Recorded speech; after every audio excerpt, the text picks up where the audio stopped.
tudo bem com vocês? Hoje vamos falar sobre a cultura brasileira, da diversidade à desigualdade. Plano de estudo tutorado, volume 4, terceira semana, História. Professoras Ana Paula e Cira, quintos anos.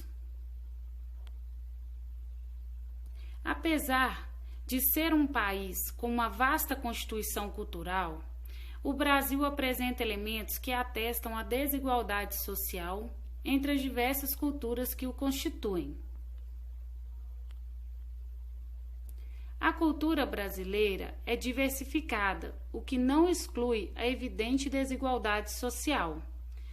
A desigualdade social, uma característica marcante de nosso país, é atestada pela evidente hegemonia de uma classe social nos processos de divisão social do trabalho e de divisão da renda, além de fatores como o acesso à saúde, educação, saneamento e segurança. Apesar de vasta e ampla, a cultura brasileira torna-se símbolo de status para as elites, que selecionam arbitrariamente aquilo que deve ou não ser consumido, relegando o que não foi selecionado para o limbo da produção cultural.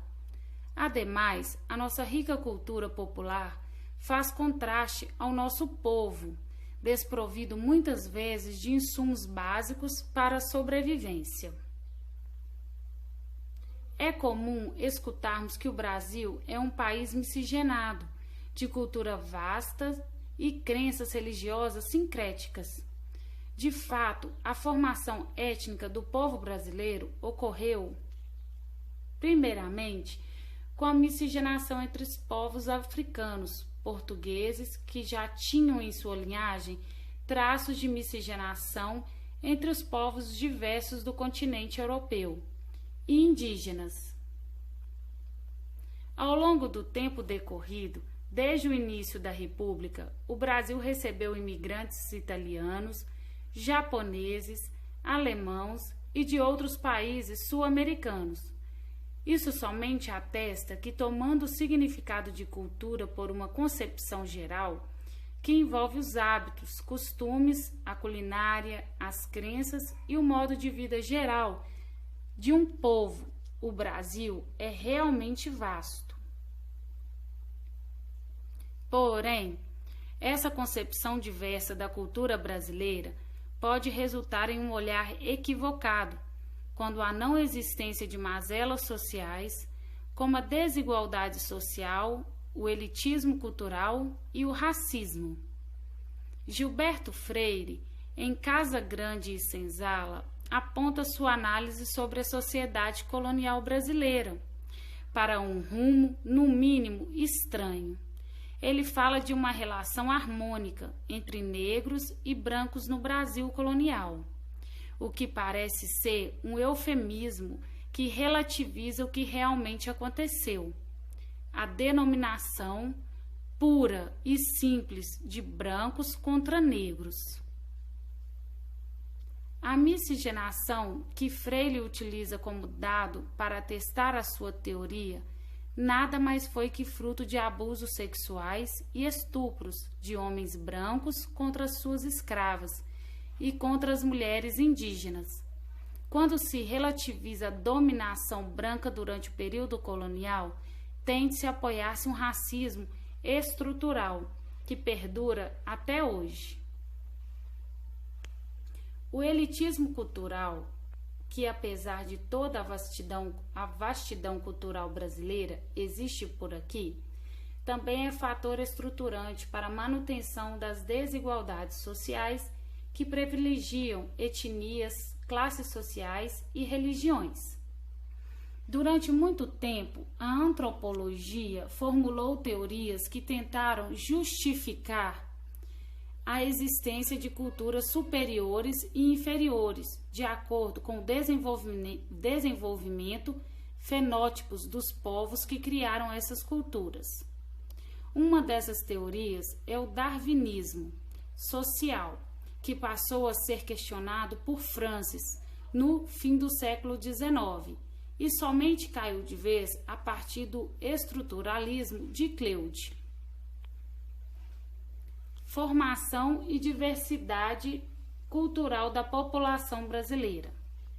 O território brasileiro era habitado até 1500 pelos povos nativos, chamado pelos europeus de índios. Porém, não havia apenas uma tribo ou uma vertente cultural indígena nas terras que os povos tupi chamavam de Pindorama. Eram 4 agrupamentos linguísticos diferentes: Tupi-Guarani, Gê, Caribe e Aruaque. Esses grupos étnicos eram divididos em milhares de tribos.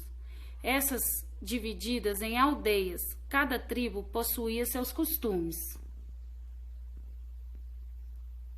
Com a captura e escravização dos povos africanos, podemos observar uma vastidão cultural semelhante à dos povos indígenas, pois não havia uma só tribo de onde os portugueses capturavam os africanos, ou uma só cultura africana. Os povos africanos eram vastos, divididos em várias tribos e de várias origens étnicas diferentes, o que conferiu à formação cultural afro-brasileira uma vastidão e amplitude tão diversa quanto a indígena. A vinda de povos brancos de origem europeia para o Brasil, tanto portugueses, que por si só já tinham uma origem poliétnica, como a vinda de italianos e alemãos, contribuiu para a miscigenação do nosso povo. No Brasil, surgiu uma cultura ímpar, fruto da forte miscigenação que resultou em produtos culturais populares sem igual no mundo. Há também, em nossa terra e na formação do nosso povo, o sincretismo religioso devido à mistura de crenças. Preconceito cultural no Brasil. Desde o início da colonização, um elitismo cultural reina no Brasil, pois os portugueses viam a si mesmos como superiores e os povos nativos como inferiores. Mais tarde, quando os africanos começaram a ser escravizados por povos europeus, a escravidão assentava-se igualmente em um etnocentrismo racista e em um elitismo cultural. Os europeus brancos julgavam-se superiores aos africanos por seus fenótipos e por suas características culturais, que, no julgamento dos próprios europeus, eram superiores. Os povos do Sul desenvolveram-se de maneira diferente, com exceção de alguns povos mesoamericanos, nativos da África e da América. Viviam em contato com a natureza e não estabeleciam relações comerciais nem centralização de poder. O modo de vida dos nativos, africanos e americanos eram autossuficiente, e a sua cultura tinha ganhado contornos diferentes da cultura europeia. A justificação do domínio pela cultura é um forte elemento do preconceito cultural no Brasil. Hoje, podemos falar da existência de um elitismo que culmina na discriminação daquelas pessoas marginalizadas, que estão à margem da sociedade devido à exclusão social, e em um racismo estrutural. O racismo estrutural, muito forte no Brasil, é um tipo de racismo velado e indireto. Ele pode ser manifestado por meio de dados socioeconômicos, como os que apontam que os negros ganham, em média, R$ 1.200 a menos que os brancos, segundo o levantamento do IBGE. Esse tipo de racismo arrasta-se sorrateiramente desde a abolição da escravidão, que deu a liberdade por direito aos negros escravizados, mas não deu suporte educacional, econômico e de assistência básica para que aquela população pudesse organizar a sua vida. Por não possuir um regime de apartheid como houve nos Estados Unidos, o brasileiro médio, em especial a população branca, cresceu acreditando que havia oportunidades iguais para os negros, brancos e indígenas, quando na verdade nunca houve. e quem sofre com isso diariamente são os negros de classe baixa. Esses aspectos atestam que existe uma direta relação entre desigualdade social e diversidade cultural. Diferença entre diversidade cultural e desigualdade social. Em termos de estrita interpretação, diversidade cultural e desigualdade social são completamente diferentes. Desigualdade social faz referência à diferença entre as classes sociais e os rendimentos de cada classe. Diversidade cultural faz referência à vasta quantidade de culturas diferentes existentes em nosso território. No Brasil, a associação entre os termos desigualdade social e diversidade cultural é possível, pois apesar de nossa diversa formação cultural, a exclusão social apresenta-se como um fator de exclusão que se manifesta, majoritariamente por meio da diferença entre as diversas culturas que formam a população brasileira. No Brasil, podemos afirmar que os preconceitos por causa das diferentes culturas são menores que no resto do mundo.